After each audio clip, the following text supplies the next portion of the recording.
This is not just a story. This is a journey.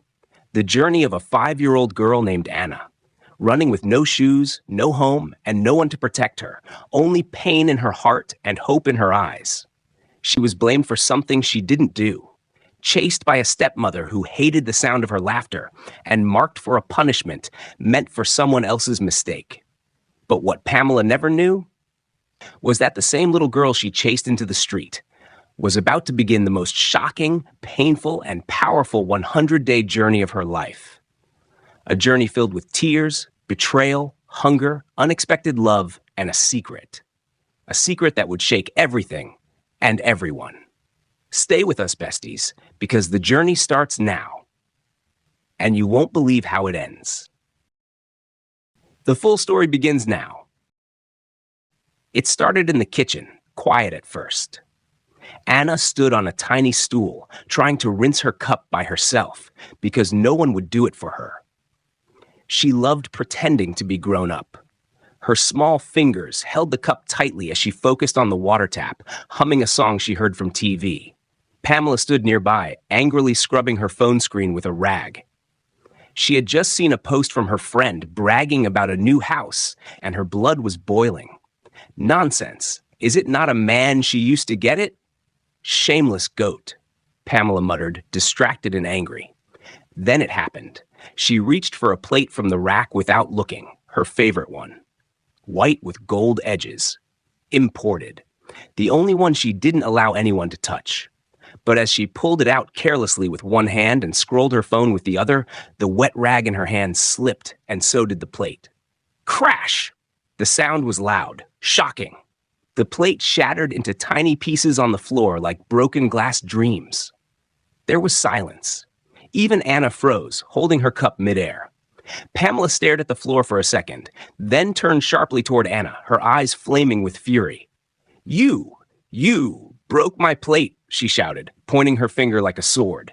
Anna blinked in confusion. No, I didn't touch it, she whispered. Pamela stomped forward. So it flew and broke itself? Or maybe your spirit knocked it down? You are your mother's child. Destruction runs in your blood. Anna's lips trembled. I didn't even move. Pamela picked up a sharp piece of the broken plate, her face twisted with rage. You think I'm a fool? That plate cost more than your entire life. You want to destroy me like your mother tried to, and today I'll return the favor. Come here. And just like that, she charged. Anna dropped her cup and ran, tears already filling her eyes. The truth was obvious. Everyone would see it. Pamela broke the plate herself, but her pride wouldn't let her say the truth. Her anger needed a victim, and Anna was the easiest target. Please, Mom! Please, Mom! Little Anna screamed, her tiny legs carrying her through the narrow corridor of the house as fast as they could. Tears ran down her cheeks, mixing with the dust from the floor. She wasn't crying because she was stubborn. She was crying because she was scared. Terrified. Behind her, storming like a mad woman, was Pamela, her stepmother, holding the sharp edge of a broken plate in her hand, shouting like a wild lioness. I will draw your late mother's tribal marks on your face today.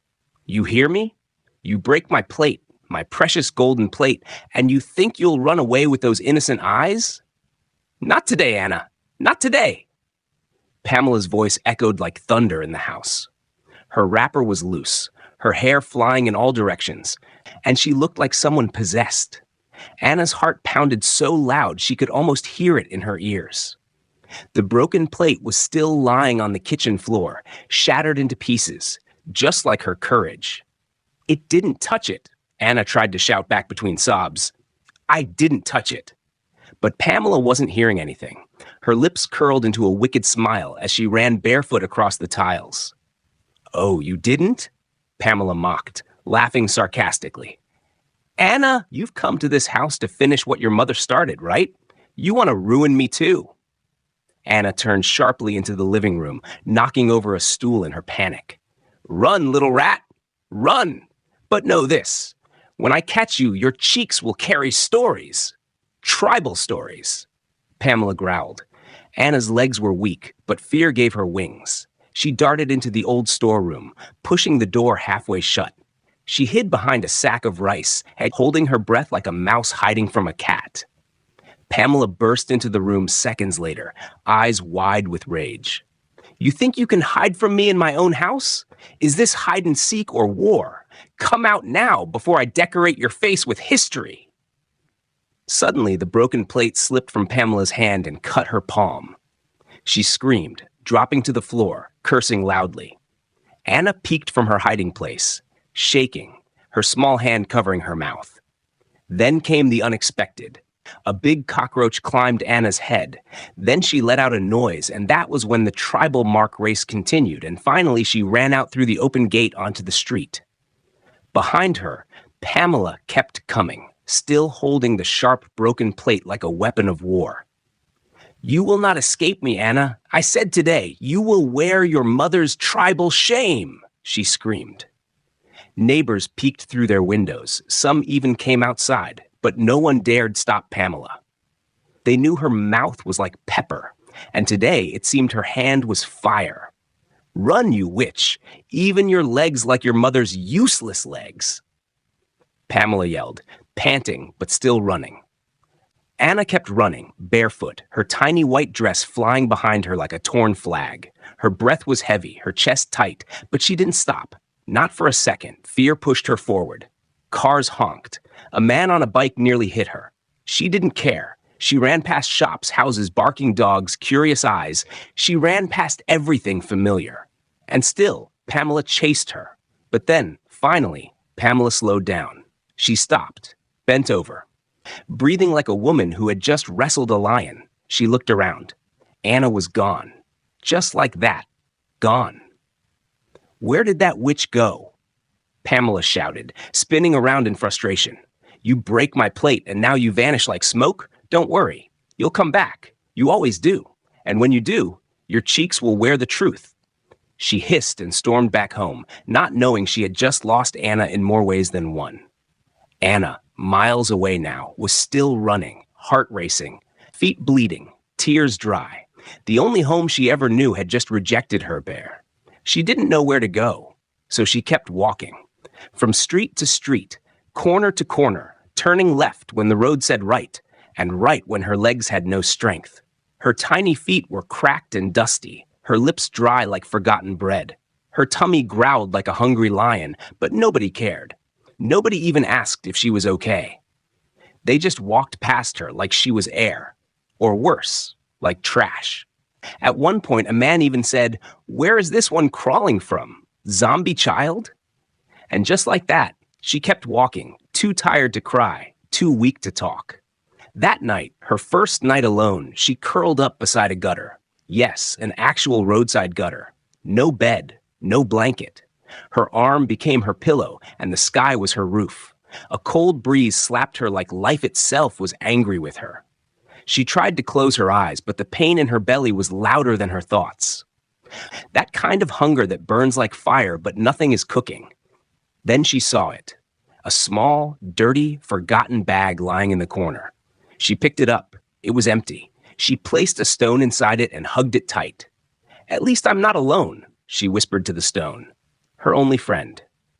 Meanwhile, back home, Pamela sat with her legs crossed, twisting her face as usual. She looked at the wall clock, then the door, then sighed like she was being disturbed by peace. Still not back. Maybe she finally followed her mother into the land of disgrace, she said with a smirk. Then she shrugged. If she decides not to come back, I think my life will finally have peace. After all, bad luck has legs, and now it's walking far away. She stood up, ate 2 pieces of chicken, and slept like a queen. No guilt, no worry, as if she had only misplaced a spoon, not a child. But Anna was still out there. By the 3rd day, hunger was now part of her blood. She sat beside a dustbin, waiting, not for help, but for trash. A man passed by with bread in his hand, took a bite, then flung the rest into the trash like it insulted him. Anna didn't think twice. She rushed there, brushed off the dirt, and ate it like it was gold. Because hunger doesn't ask for pride.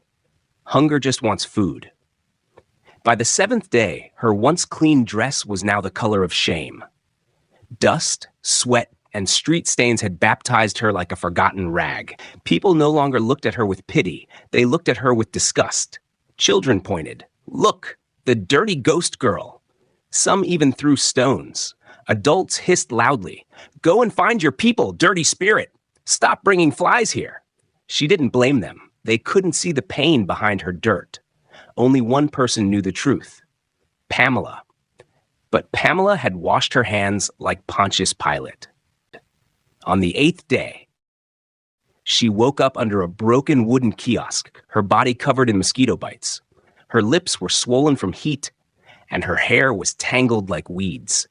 A woman selling tomatoes passed by and muttered, "Children of the street, they just appear like ghosts." Anna didn't reply. She had forgotten how to talk to people. Before moving, she bent down, picked a small stone from the ground, and dropped it inside the dirty bag she had been carrying since the first night. She zipped it quietly and moved on. No questions, no answers, just pain and purpose. On the 15th day, she followed the scent of food to a roadside buka. She stood far from the door, just breathing in the smell like it was enough to fill her belly.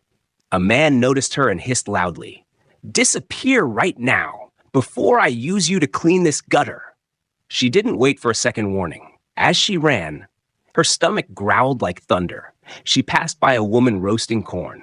One fell to the ground and rolled near Anna's leg. She grabbed it, ran, and chewed it like it was the last meal on earth. No salt, no butter, just survival. Whenever it's cloudy, Anna would pray, "Please God, no rain." But her 21st day on the street was memorable. It rained all night, and Anna? She sat under a broken table, shivering like a chicken soaked in cold water. She had no sweater, no roof. Her teeth chattered, and her fingers were stiff. By morning, she sneezed nonstop and coughed like her lungs were tired of staying inside. But nobody offered help, because in their eyes, she was just another dirty street child, nothing more. On the 30th day, she was walking by the side of a rough road, trying to avoid angry drivers and tired eyes. Then, bam! Her leg hit a sharp stone. She screamed and fell. Blood started to drip from her tiny foot. She looked around. No clinic. No first aid. Nothing. She sobbed, not because of the pain, but because she didn't even have the right to cry anymore.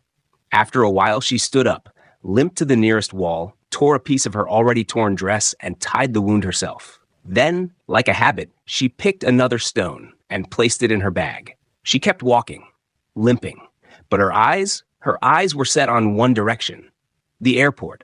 Why? We'll find out later, but not today. Anna did break her rules on day 55. She tried to beg for money. One woman stopped and gave her N100. Anna smiled, first time in days. She took it and rushed to a small food stand. But before she could reach, a boy snatched the money from her and ran. She fell to her knees.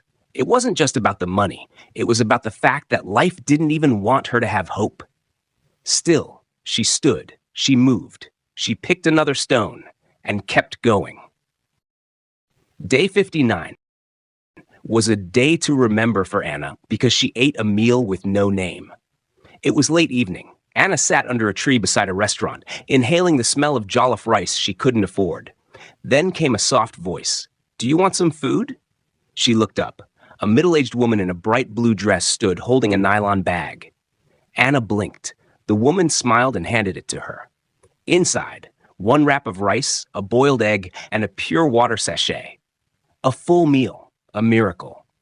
Anna didn't say thank you with words. Her eyes did the talking. She sat by the roadside and ate slowly, like someone eating treasure. Before leaving, she found another stone near the curb. She added it to the bag. Day 63 is extraordinarily hot. The sun was not kind to Anna that day. Anna's legs were bare. Her dress was now multicolors, original and dirt. Her feet were cracked, bruised, and naked. She walked past a supermarket where a girl stood in a sparkling white dress, holding her mom's shopping bag. The girl saw Anna limping and frowned. Then she turned to her mom and whispered something. The woman nodded. The girl walked up to Anna, holding out a plastic bag. Inside, a pair of pink sandals. I don't wear this anymore. It's still fine, she said. Anna stared at her like she was a dream, then took the sandals slowly and hugged them. She didn't even know if they'd fit, but they did. Perfectly. That evening, she found a smooth white stone shaped like a heart. It went into the bag like all the others. Far away, back home. On day 70. The sun had barely risen when Pamela stood outside Anna's small room, arms folded, lips twisted in a smirk that barely hid her satisfaction. She had on one of her tight wrappers and an oversized t-shirt that read, "God is good," a shirt she wore every time she felt victorious. And today? Oh, she felt very victorious. A friend of hers, who was her neighbor, walked in and glanced toward the now empty corner where Anna used to sleep. She still hasn't returned? The woman asked, lowering her voice like Anna might appear from the shadows. Pamela scoffed and tossed her head like a peacock. Return to what? She replied, voice thick with sarcasm. Even if that stubborn goat dares to crawl back, there's nothing left for her in this house. She turned toward the neighbor, her eyes gleaming like someone who had just won a silent war. I burnt every rag she owned last night. Yes, burnt. All of them. Her skirts, tops, even those oversized church shoes she loved. Rubbish. The neighbor blinked in surprise. Pamela laughed bitterly and fanned herself with one hand. That child was a walking headache. No manners, no thank you, no respect. Just carrying face like the world offended her. Who knows where she ran to? Maybe following one useless boy around. She stepped closer to the burnt spot by the wall. Though the fire was long gone, the smell of charred clothes still hung stubbornly in the air, like a bad memory refusing to die. Ashes of fabric clung to the corners like the last whispers of a childhood erased. Pamela didn't flinch, didn't sigh, didn't feel guilt. Not even a flicker. To her, Anna wasn't a missing child. She was a problem that got tired and disappeared. And now, Pamela was finally free. I sleep well these days, she muttered with a grin. No ghost tiptoeing around my kitchen. No long face passing my corridor like I'm the enemy. Let her go. Let her suffer. Life will teach her what I couldn't. She turned back inside, humming an old gospel song off-key as if heaven itself approved of her wickedness. Back in the corner, the burnt air still whispered Anna's name. But Pamela? Pamela never heard it. She was too busy celebrating her peace. Meanwhile, Anna seated in a corner beside a mango tree on a busy road sobbing. Anna smiled brightly on day 80 with her full teeth out when she saw airport signs, buses with International Terminal painted in blue. Flight paths above her head. People might think she was lost, but no, Anna knew exactly where she was going. Every step closer brought a strange mix of hope and fear. Airport ahead, but not yet. The closer Anna got to the city's edge, the clearer the signs became. Why the airport? She didn't say, but each day she walked and picked a stone. Anna did the unthinkable on day 84. She saw a baby cry in front of a shop. The mother was distracted, shouting at a phone. A banana dropped from the baby's hand. Anna stared. She waited. No one noticed. She walked over, picked the banana, and stared at it. She hadn't tasted fruit in over a month, but instead of eating it, she gave it back to the baby. The baby smiled. Anna smiled too. Then she turned, picked a small round stone beside a pothole, and continued walking. Day 85 was Anna's dreadful day. The street was colder that night, and Anna had walked half the day under the sun, dragging her tired legs from one corner of the city to another. Her lips were dry. Her feet were bare. Her spirit hanging by a thread. She saw a tiny shop, closed for the day, dusty wooden shutters pulled halfway down. The small space between the wall and a pile of crates looked just big enough for her tiny body. Just a little rest, she whispered to herself, hugging her dirty bag like it was her mother's arms. She curled up, head resting on her elbow, knees pressed tightly to her chest. That's when the blinding torchlight hit her face. "Hey, who's there?" She jumped up, her heartbeat racing. Two uniformed policemen marched toward her. One of them held a big flashlight like it was a weapon, shining it directly in her eyes. Anna blinked rapidly, trying to sit up straight. Her voice trembled. "I'm sorry. I'm just resting. I'm going to the airport." For a second, the officer paused. He squinted, maybe to see her better, or maybe trying to process what he'd just heard. "Airport?" he said, raising a brow. "To do what? Board a private jet?" The other officer chuckled behind him. The first one scoffed loudly, waved his hand dramatically like he was swatting a fly, and barked. "Really? With what wings, Madam Butterfly? Go on, fly away now." He laughed hard, nudged his colleague, and turned to leave. Anna didn't laugh. She didn't cry either. She just watched them disappear into the night. Two men with power, uniforms, and clean boots who couldn't see a small girl in need. The street fell silent again, except for the dogs barking in the distance, except for her stomach growling quietly, except for the memory of the word rat. Anna didn't try to sleep anymore. She sat still for a moment, then reached into the corner, picked up a small, sharp-edged stone, and dropped it into her bag without a word. She didn't explain it to herself. She didn't think twice. It had become her way of surviving. One stone, one step, one day closer. And with that, she stood, dusted her torn gown, and walked on into the night, toward the airport, still carrying pain, still carrying hope, still carrying her secret. Day 90 on the street came with a strange kind of silence. Not the peaceful type. No.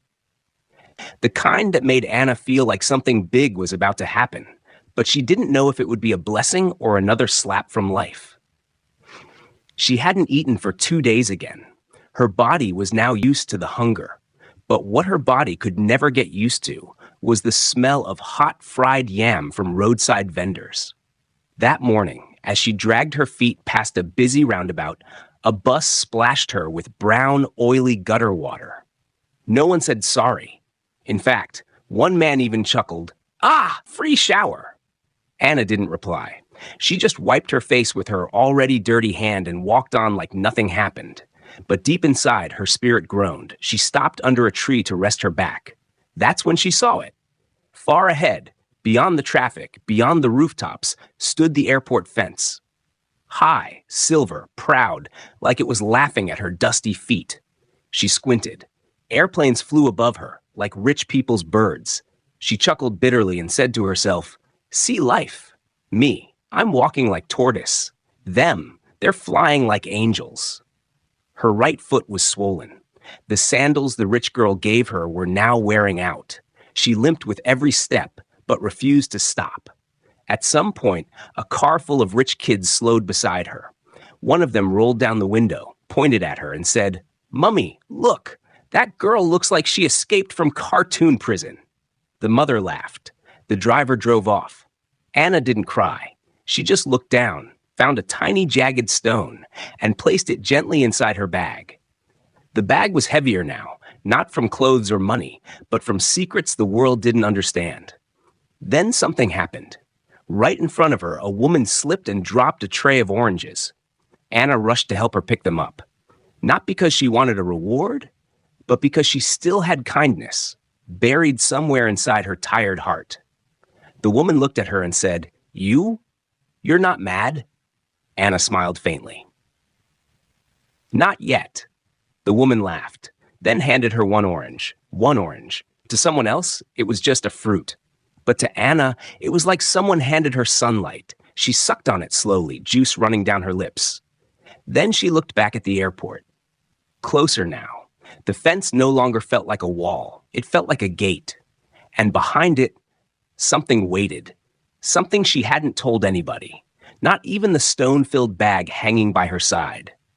She sat on a broken bench, stretched her legs, and whispered, "If I survive this journey, I swear the world won't believe who I really am."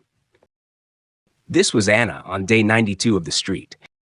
And the worst part, her reflection scared her. Anna saw a puddle after a long walk under the sun. She bent over it, just to splash some water on her face. But what she saw made her freeze. Her face. Was that really her? Her cheeks had sunk in. Her lips looked cracked like dried clay.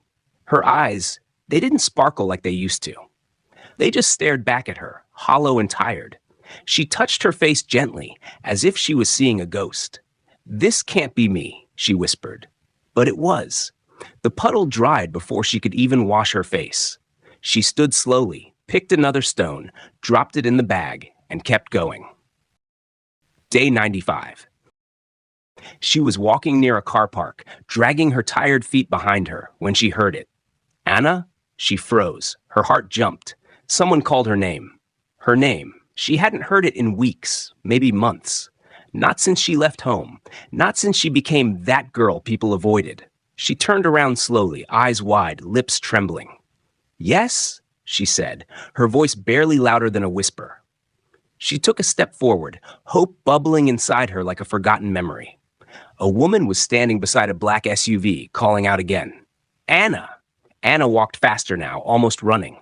"I'm here," she said, chest rising fast, eyes already welling up. But just as she reached the car, the woman looked her way, and her face changed instantly. Disgust. Like someone had just spat in her face.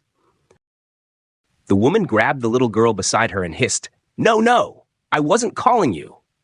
Anna froze mid-step. The little girl peeked from behind her mother's leg, holding a juice box and a chocolate bar. The woman pulled her closer and snapped at Anna. "My daughter's name is Anna! You think we're mates? In? Look at yourself. How dare you answer my child's name?" She rolled her eyes and muttered under her breath, "Useless girl. Sharing the same name with my child. God forbid." She wiped her daughter's hand as if Anna's breath had contaminated the air. The little girl glanced up at Anna and blinked. She didn't look disgusted, just confused. But the mother? She was already ushering her child into the car like they had just escaped danger. They drove off, leaving Anna behind, still standing there, still blinking, still pretending it didn't hurt. She smiled, a sarcastic, broken kind of smile. "Sorry, I didn't know I wasn't allowed to have a name anymore." She turned slowly, bent down, picked another stone, and dropped it in her bag. The bag of survival, the bag of scars, the bag of quiet revenge. And with that, she kept walking. Anna's day 99 on the street. She didn't eat, she didn't speak, she just walked. Her eyes were dry, not because the pain had stopped, no, it hadn't, but because she had run out of tears days ago, maybe weeks. With every slow step she took, her little bag clanked softly, a sound only she understood, a sound the world ignored. The city around her was loud and fast, cars honking, people shouting, music playing. But Anna? She moved like a shadow, present but invisible. She passed children laughing, past lovers holding hands, past a street preacher shouting about destiny. But her own destiny? It was quiet, heavy, hidden in that bag. And in her silence, her skin was dry. Her clothes clung to her like shame. Her hair told stories no one asked to hear. Still, she walked. Because tomorrow was the tomorrow. Tomorrow, she'd be there. At the place her heart had been dragging her toward all along. The airport. She walked past a row of shops, and an old woman sitting on a wooden stool caught sight of her. The woman squinted, then frowned, then said what so many others had whispered behind her back. "What do you want, and where are you going?" Anna stopped, then smiled. It was a soft smile, almost sarcastic, the kind you wear when the world has called you mad too many times to care anymore.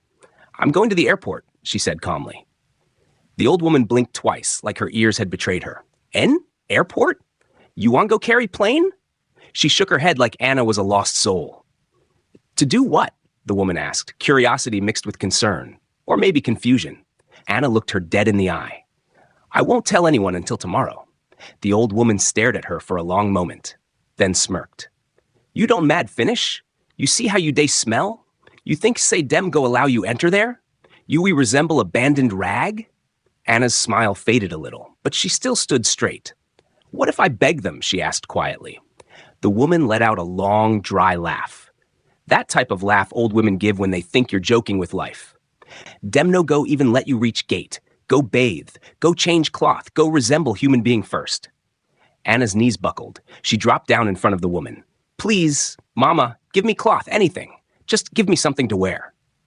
The woman stared at her, this time not with pity, with irritation. She hissed, stood up slowly, and reached behind her stool. Anna's heart lifted. Maybe she had agreed. But then she pulled out a long cane. Leave here at once, airport girl, before I flog you madness back into your skull. Anna jumped up immediately, stepped back, hands raised. She didn't cry, didn't beg again. She just gave a broken chuckle, wiped her face with her wrist, and muttered, "Even madness they fear Cain." The old woman hissed again. Anna turned, still barefoot, still dirty, still hungry. But she kept walking, because tomorrow was the day. And somehow, she still believed. The day she reached the airport gate was the 100 days. She made it. After all the hunger, all the walking, all the people who called her mad, all the stones in her bag, she finally stood in front of the airport gate. Her heart raced like a drum in a festival. This was it, her dream, her finish line, her tomorrow. She walked closer. But before she could even speak, 2 security men stepped in front of her. One of them looked her up and down, then frowned like she had just dragged in mud with her bare feet. "You? Who are you looking for?" Anna smiled. A small, tired smile. "I want to go in. I'm ready now." The second man let out a laugh so dry it sounded like dust. "Ready for where? You think say na market? You know they see yourself? You want enter like this?" Anna's smile dropped. Her lips quivered. "Please, I've come a long way. I have to go in." But they were already shaking their heads. "Go back. You dey smell. Go clean yourself. This place no be for street people." She tried to plead. She cried. She begged with everything in her soul. But all she got was a loud hiss and a shove away from the gate. When she didn't move, they brought out sticks. Not to beat her. No, not yet. Just to scare her. And it worked. She ran, but not far. Just to a corner near a small wall, a little bit away from the main entrance. There, she sat, with her bag of stones, with her dream still burning in her chest, and tears flowing like a leaking pipe. She stayed there for hours, watching, waiting, hoping the gate would open itself. People passed, some stared, some whispered. Poor girl. Who let this one come here? She must be mad. But she stayed, still, silent, until a man walked by and slowed down. He looked at her, then looked again. He walked closer, confused. "Hey, are you okay?" Anna didn't even raise her head. "I just want to go in," she whispered. "In where?" She pointed. "The airport." The man blinked. "Seriously? Like this?" Anna nodded slowly, wiping her face. "They said I'm too dirty, that I can't go in like this." Something about the way she spoke, so gentle, so sure, so broken. It made the man pause. Then, without asking too many questions, he said, "Come, let's clean you up first." He took her to a nearby hotel, paid for a room, told the woman at the front desk to help her with everything. Soap, towel, fresh clothes, new shoe wads. And when Anna finally came out, even the receptionist gasped. Her skin was glowing under the bathroom lights. Her hair, now brushed and neat, looked soft. She wore a simple dress and flat shoes the woman had bought her. But what shocked everyone most, she was still holding the same bag, tightly, like it held her life inside it. The man looked at her and smiled. "Much better." She smiled back. Late that afternoon, the man said, "All right, let's go. I'll help you get in." Anna's heart pounded. They walked side by side toward the airport, the same gate that had rejected her in the morning. But now, guards stared in confusion. "Nah, that girl be this? She no be the same one?" They couldn't believe it. She didn't even look like the same person. But she still held her bag like it was her baby. Just when the man signaled her to step forward with him, Anna suddenly pulled away. She turned. Then she ran. Fast. Past the man, past the guards, straight toward a beggar sitting by a wall across the street. Everyone froze. Even the man stood in shock. What is she doing? The crowd watched as she bent down, dropped her bag beside the beggar, and whispered something. Then she hugged the beggar, tightly, and didn't let go. Mouths opened, eyes widened. The man took a step forward. "Anna?" But she didn't answer. The beggar rubbed his eyes gently. His hands trembled as he slowly pulled away from Anna's hug. But he didn't say a word, just stared, like someone seeing a ghost. Anna turned to the man. "This is my dad," she said, holding her chest like it might explode. The man stepped closer, confused. He looked at the beggar, then at her. Your dad? He asked, half whispering. You mean this beggar? He glanced again at the man sitting barefoot in rags, with dry lips and wild eyes. Anna shook her head, not to argue, just to breathe. Then she nodded slowly. He's not a beggar. He's fine. She turned back, crouched again in front of the man on the ground, and placed her palm on his chest. Dad, it's me. Anna. You're Anna. Tell him you're fine. Please, talk. The man blinked slowly. His lips moved, but no sound came. The man in sunglasses sighed. Anna, be honest with me. This man, he hasn't said a word since we got here, and you're calling him your father? Okay, he continued. Then tell me, what do you know about your dad? Anna stood up like a soldier. 11 months and 3 days ago, she began, her voice steady like a drumbeat. My dad and my mom traveled, but they didn't come back. The man tilted his head, listening. My stepmother, she always said the airport swallowed her enemies. She laughed like it was a joke, but I knew. She meant my parents. She said it every single time I cried or asked questions. So I decided I will come to the airport. I will wait for it to give them back. That's why I came here. The man stared at her, stunned. But Anna wasn't finished. My father's name is Benedict Thompson. That name, as soon as it hit the air, the beggar on the ground suddenly gripped his head with both hands. My head! He screamed. My head! Anna jumped back in fear. The man's mouth fell open. People gathered, stunned. The beggar rocked back and forth. His voice cracked. No, Benedict name. That name is mine. It's mine. Anna covered her mouth. Tears poured out of her eyes. Dad? The man knelt beside the beggar, trying to calm him. Sir, can you hear me? But the beggar was lost in a storm. They took her. They took my wife. She screamed. The airport. No, not the airport. Then suddenly he went silent, eyes wide, breathing hard, like something just snapped back in place. Everyone froze. The beggar slowly looked up at Anna, and for the first time, he smiled. Anna?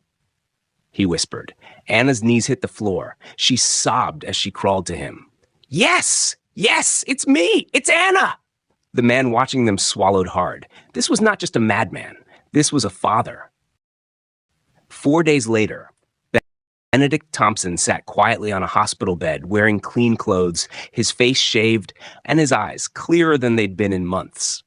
The doctors had confirmed it. He was perfectly fine. Trauma had locked him away. But now, he was back. The man who helped Anna arranged a quiet hotel room for Benedict. Stay here for a week, he said, handing him the keycard.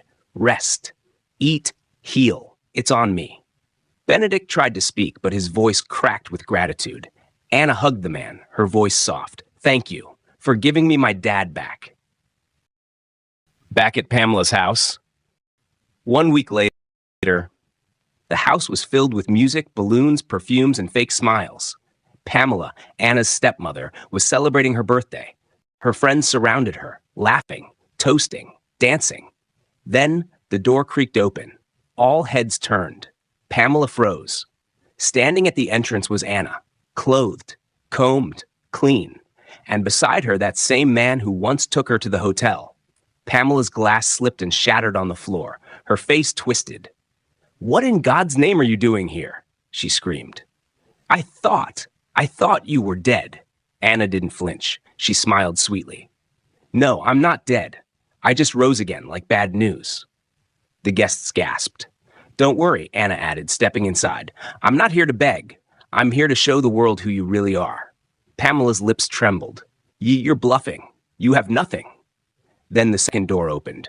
Everyone turned. And out walked Benedict Thompson. Alive. Well, tall. Pamela staggered. Her makeup couldn't cover the terror on her face. Be Benedict, she stuttered. You're alive? Benedict stepped forward, slow and steady, eyes locked on her. Yes, Pamela, he said calmly. Very much alive. And guess what? He turned to the guests, then back at her. Let's continue this conversation in court. Pamela screamed, courtroom. The courtroom was filled to the brim. People whispered. Cameras clicked. All eyes were on Pamela, once the generous madam of the neighborhood, now in handcuffs. She looked smaller, paler, like the guilt was eating her alive. Anna sat beside her father, Benedict Thompson, who was no longer the broken beggar outside the airport. Now he sat tall, clean, sharp, but with a storm in his eyes. The judge called his name. "Mr. Benedict Thompson, you may speak." He stood slowly. The courtroom fell silent. He didn't shout. He didn't cry. He just spoke with pain, power, and a calm voice that cut like a knife. Benedict's testimony. I lost 11 months of my life. He looked straight at Pamela. But now, I remember everything. He faced the court. Years ago, Pamela had a problem with her husband, and it was my wife, Anna's mother, who took her in. Yes, she gave her food, shelter, comfort, and even a room in our home. He scoffed. Big mistake. People shifted in their seats. She lived with us for 1 year, acting like a sister, eating from the same pot, laughing with my wife like they were best friends. But behind our backs, he pointed at her. She wanted to replace my wife with herself. Pamela was trembling. My wife overheard her on a phone call. Pamela was planning to marry me behind her back. Gasps. My wife confronted her. She begged, cried, said it was a mistake. My wife forgave her. A good woman. He paused, his jaw clenched. But good women attract evil friends. Benedict took a breath. His voice dropped lower. One day, after a short trip, she came to pick us up from the airport, me and my wife. She offered us drinks in the car. Something was wrong. My wife said she was dizzy. Then everything went black. His fists clenched at his sides. When I woke up, I wasn't home. I was in a bush, in a strange village. My wife was gone. They told me she died. He paused, staring into nothing. I couldn't remember my name, my home, my child, nothing. I wandered the streets like a madman, like a ghost. He looked back at Pamela. But the truth doesn't die, even if you bury it in a village and pour sand over it. Pamela broke into tears. I didn't mean to kill her. I just wanted you, Benedict, she screamed. He laughed bitterly. Wanted me? So you erased my wife, turned my daughter into a beggar, made me a lunatic in rags? He turned to the judge. Your Honor, this woman destroyed my family. She planned it, executed it, lied to the world, while she wore lace and gold to cover up murder. The courtroom froze. Pamela dropped to her knees. Please, forgive me. It was the devil, she cried. Anna looked away, disgusted. The judge raised the gavel slowly and said, Before we proceed to judgment, let Anna Thompson come forward and speak. There was a murmur in the room. Anna stood up, small, yet full of quiet strength, and walked toward the witness box. She held a dusty little bag in her hand. The judge looked at her gently. Speak, my dear. Tell the court your truth. Anna looked around the court. Her voice was calm, clear, honest. Pamela always told me that the airport swallowed my parents. Every time I asked about them, she said the airport had eaten them like food. The courtroom fell silent.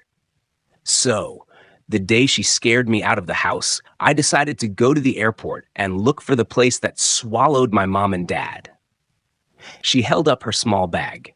It wasn't easy. I walked, begged, cried. I got tired. I got hungry. But every day I picked one stone and put it inside this bag. She opened the bag slowly. The stones made a soft clinking sound. When I finally got to the airport, I counted the stones. 100. She looked at the judge with teary eyes. It took me 100 days to find my father. The courtroom erupted. Some clapped, some gasped. Even the judge wiped his glasses slowly. The man who saved Anna at the airport, now dressed in a sharp suit, standing beside Benedict, stepped forward.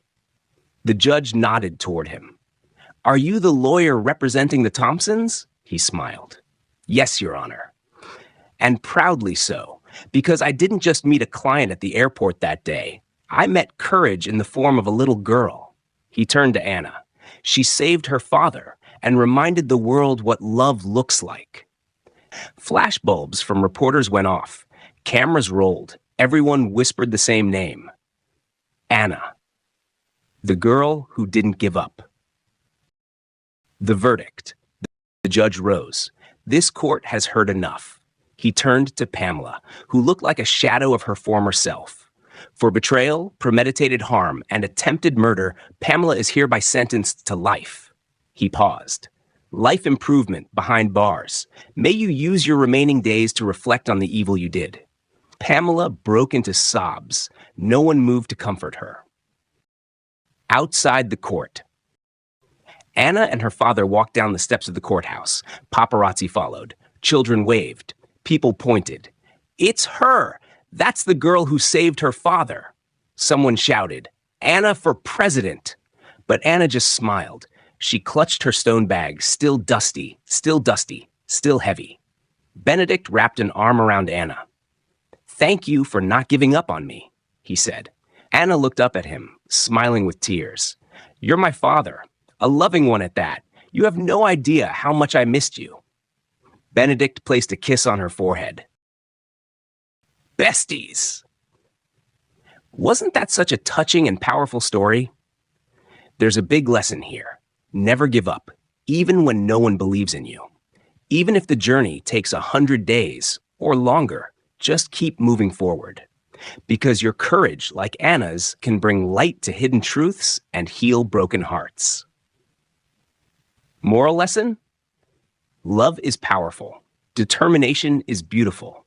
And no matter how dark it gets, there's always a new day waiting to be claimed. So besties, if this story moved you or taught you something new, please comment your thoughts below in your language. I love reading every single one of them. Don't forget to like, share, and most importantly, subscribe to this channel for more powerful stories like this. I appreciate you all deeply. I love you so much, and may God bless you richly. Until next time, besties, stay kind, stay strong, and keep believing.